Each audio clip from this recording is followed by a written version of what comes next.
তো বন্ধুরা, আজকের রেসিপি লাউ ঘন্ট মাছের মাথা দিয়ে। আমি তো একভাবে করি, তোমরা কে কীভাবে করো জানাবে। আমি কিন্তু মাছের মাথাগুলো প্রথমে ভেজে নিয়ে তুলে রাখি।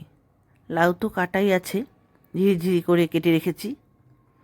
ভালো করে ভাজা করে নিয়ে এদিকে আমি জিরা একটু রোস্ট করে নেব, ড্রাই করে নিয়ে তারপর এদিকে শিলে আদা আর কাঁচা লঙ্কা বেটে নেব।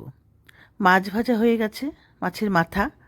তারপর ওই তেলে জিরে, তেজপাতা, শুকনো লঙ্কা ফোড়ন দিয়ে দিলাম। একটু ভাজা ভাজা হলেই ফোড়নটা এখন আদা আর কাঁচা লঙ্কাটা দিয়ে দেব বাটা। আদার যাতে কাঁচা গন্ধ না থাকে তাই আমি একটু ভেজে নিয়ে লাউগুলোকে দিয়ে দিলাম। লাউটাকে এখন ভালোভাবে নাড়াচাড়া করে স্বাদ মতো নুন আর হলুদ দিয়ে দিলাম।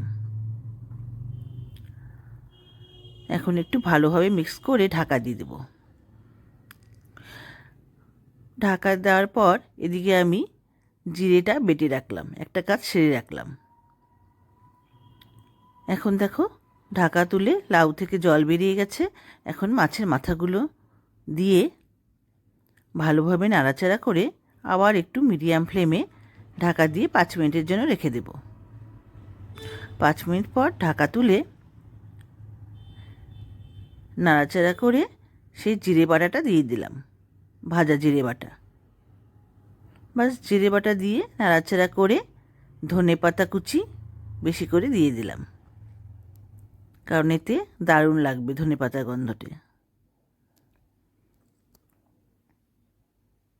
স্বাদ মতন একটু চিনি দিয়ে দিলাম, কারণ চিনি না হলে মানে সেই সবজিটার স্বাদটাই একটু অন্যরকম হয়।